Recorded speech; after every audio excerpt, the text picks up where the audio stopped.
Hello friends, আজ আমরা আবার সকাল সকাল বেরিয়ে পড়েছি। আর আজকে আমরা গেছিলাম রাধাকৃষ্ণের মন্দিরে।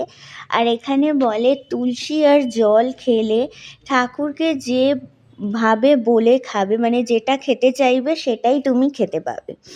তো তারপরে এটা হচ্ছে চন্দনেশ্বর মন্দির, সেখান থেকে আমরা চন্দনেশ্বর মন্দিরে গেছিলাম।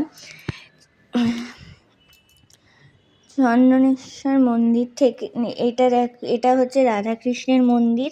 এই সোনার গৌরাঙ্গটা রোজ আসে, আবার রোজ যেখানে যার দরকার সেখানে চলে যায়। তো তারপরে সেখান থেকে আমরা গেছিলাম তালসারি বিচ। এখানে সব নৌকা করে সব লাল কাঁকড়া দেখাতে নিয়ে যাচ্ছিল। তারপরে এখান থেকে আমরা শশা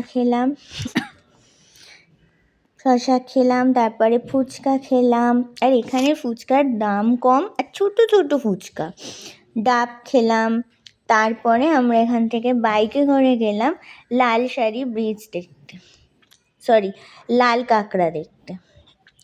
এই যে এটা পুরো আমরা পার করে গেছি। আর দেখো পুরোটা এইখানে পুরো জল থাকে, কিন্তু এখন জল নেই, একদম পুরো বালিতে ভর্তি।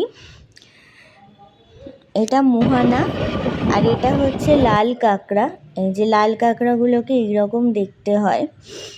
আর এই যে লাল লাল লাল লাল দেখছো, এগুলো পুরোটাই লাল কাঁকড়া।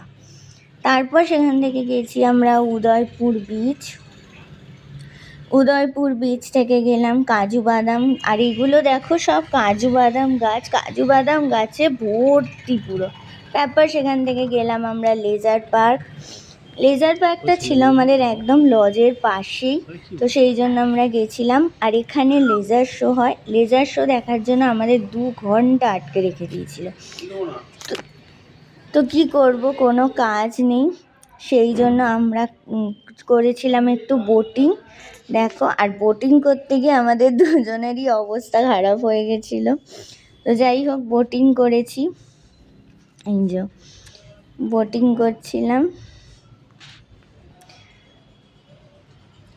তারপরে এখানে মাঝে মাঝে একটু ওই লেজার শোয়ে জল ছিল। তারপরে এটা ছিল লেজার শো, খুব সুন্দর, সত্যি আমাদের 2 ঘন্টা আর বসিয়ে রেখেছিল, সেটা সার্থক হয়েছিল।